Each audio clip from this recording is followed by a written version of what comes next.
Dia 146, Números, capítulo 35.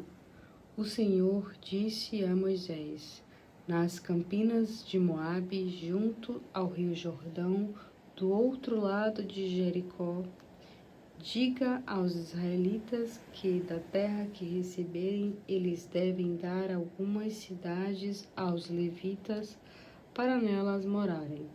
Também devem dar algum campo ao redor das cidades para os seus rebanhos, seu gado e todos os seus animais. Eles morarão nessas cidades e os animais deles ficarão no campo em volta das cidades. As pastagens nos arredores da cidade que vocês darão aos levitas se estenderão por 450 metros desde o muro da cidade para cada um dos lados dessas cidades. Fora da cidade, vocês medirão 900 metros para o lado leste, 900 metros para o lado sul, 900 metros para o lado oeste e 900 metros para o lado norte, ficando a cidade no centro. Essas são as áreas de pastagens das cidades. 6 das cidades que vocês darão aos levitas serão cidades de refúgio, para onde irão aqueles que tiverem matado alguém. Além disso, vocês darão a eles mais 42 cidades.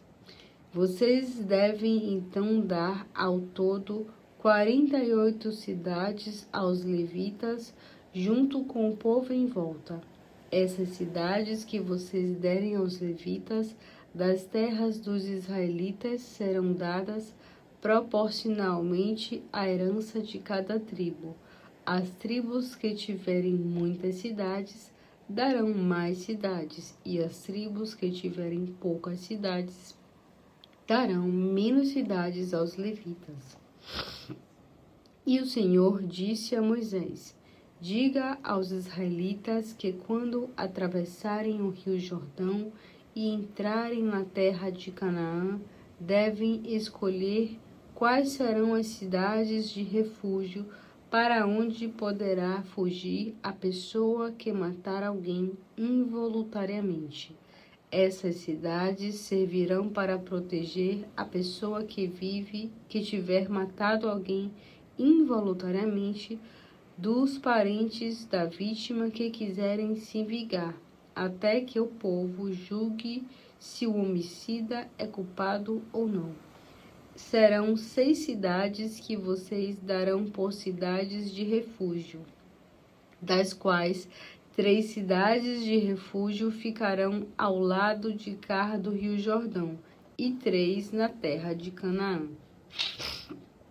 Essas 6 cidades serão um lugar de refúgio para os israelitas, para os estrangeiros que moram no meio de vocês e para os estrangeiros que estiverem de passagem pelo país, para que ali se refugie o homicida que matar alguém involuntariamente.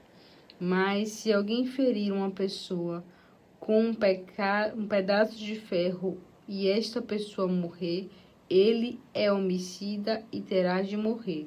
Ou se ele ferir com uma pedra que possa causar a morte e a pessoa morrer, ele é homicida e terá de morrer.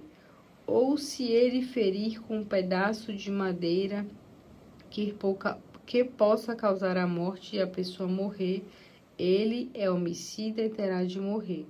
O vingador da vítima matará o homicida quando encontrar essa pessoa. E se alguém empurrar uma pessoa com ódio ou intencionalmente jogar alguma coisa contra essa pessoa e essa pessoa morrer, ou se com má intenção matar uma pessoa com as próprias mãos, essa pessoa é homicida e o vingador da vítima matará o homicida quando o encontrar.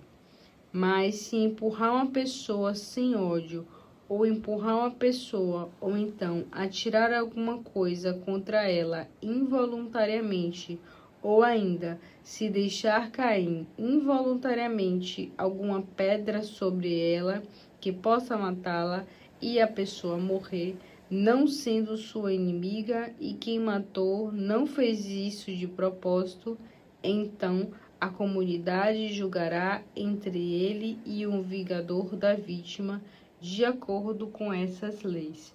A comunidade livrará o acusador do assassinato do vingador da vítima, deixando o homicida continuar na cidade de refúgio para onde tinha fugido. Ali permanecerá até a morte do sumo sacerdote que foi ungido com óleo sagrado. Mas se o acusador sair por alguma razão dos limites da cidade de refúgio e o vingador da vítima se encontrar com ele fora da cidade, então poderá matar o acusador sem ser culpado por essa morte.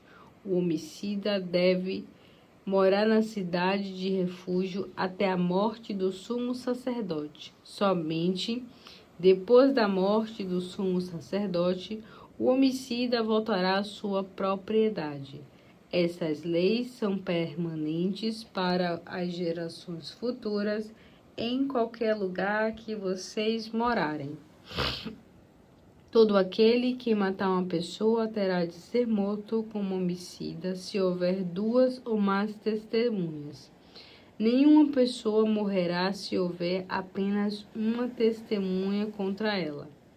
Vocês não devem aceitar dinheiro para proteger a vida de uma pessoa que é culpada da morte de alguém, pois essa pessoa deve morrer. Também não aceitem dinheiro daquele que mora na cidade de refúgio para voltar à sua própria terra antes da morte do sumo sacerdote. Não profanem a terra onde vocês estão. O derramamento de sangue profana a terra, e a única maneira de fazer a cerimônia de purificação da terra onde alguém foi morto é por meio de sangue de quem o derramou. Por isso, vocês não devem contaminar a terra onde habitam e no meio da qual eu habito. Eu, o Senhor, habito no meio dos israelitas. Salmos, capítulo 79. Ó Deus, a sua terra santa foi invadida por povos que não o conhecem. Eles mancharam a santidade do seu templo e reduziram Jerusalém a um montão de ruínas. Mataram muitos israelitas, seus servos, e deixaram os corpos dos seus fiéis espalhados pelo chão, para servirem de comida às aves e animais silvestres. O sangue deles foi derramado como água ao redor de Jerusalém, e não houve ninguém que enterrasse os mortos. Somos motivos de riso e zombaria para as nações mais próximas. Ó Senhor, até quando? Será que vai ficar irado conosco para sempre? Até quando o seu zelo por nós arderá como fogo? Lance a sua ira contra as nações que não o conhecem, contra os reinos que não o adoram como Deus, porque eles devoraram Jacó casa por casa, deixando-as em ruína a sua terra. Não nos castigue por causa dos pecados dos nossos antepassados. Venha depressa socorrer-nos com a sua misericórdia, pois estamos muito fracos e desanimados. Ajude-nos, ó Deus, nosso Salvador, para a glória do seu nome. Salve-nos e perdoe os nossos pecados por amor ao seu nome. Faça isso porque as nações não perguntam: onde está o seu Deus? Vingue pessoalmente o sangue dos seus servos e permita que vejamos a sua vingança. Ouça os gemidos e lamentos dos israelitas prisioneiros pelo seu grande poder. Salve os que são condenados à morte. Ó Senhor, castigue 7 vezes mais as nações vizinhas pelos insultos contra o Senhor. Então, nós, o seu povo, as ovelhas do seu rebanho, para sempre daremos graças ao Senhor e cantaremos hinos de louvor através das gerações. Isaías 27. Naquele dia, o Senhor castigará com a sua espada forte e rápida o grande monstro veloz, a serpente que anda se contorcendo. Ele matará o monstro que vive no mar. Naquele dia, o Senhor dirá: cantem louvores à vinha frutífera. Eu, o Senhor, cuidarei dela pessoalmente. Vou regá-la todos os dias e vigiarei de dia e de noite para que nenhum dos inimigos façam qualquer mal contra ela. A minha ira contra Israel já acabou.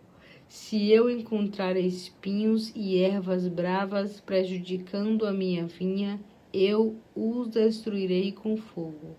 Só escapará quem se render e pedir a minha paz e a minha proteção. Vai chegar o tempo em que Israel criará raízes, dará botões e flores e encherá o mundo de frutos. Por acaso Deus castigou Israel tanto quanto os seus inimigos? Ele arrasou os inimigos, mas Israel só deu um castigo pequeno. Ele castigou seu povo, levando os judeus como escravos para uma terra distante, como se tivessem sido carregados por um vento forte do leste. Os pecados de Israel serão perdoados e a sua culpa tirada. Isso acontecerá quando as pedras do altar forem esmigalhadas como se fossem pedras de cal, e quando ele destruir os falsos deuses e altares de incenso. A cidade que tinha altos muros está vazia e silenciosa, completamente abandonada como o deserto. Lá os bezerros pastam e descansam e devoram os seus ramos. Meu povo é como os galhos secos de uma árvore, arrancados e usados para acender fogueiras. Esse povo não entende nada, por isso aquele que o criou não se compadecerá dele, e aquele que o formou não lhe mostrará misericórdia. Mas vai chegar um dia em que o Senhor vai juntar os israelitas um por um, como grão escolhidos aqui e ali. Isso vai acontecer quando ele recolher o seu cereal desde o rio Eufrates até a fronteira do Egito. Naquele dia vai ser tocada uma grande trombeta e muitos israelitas que estavam perecendo na Assíria e exilados no Egito serão salvos e levados de volta a Jerusalém. Lá eles adorarão o Senhor no seu santo monte.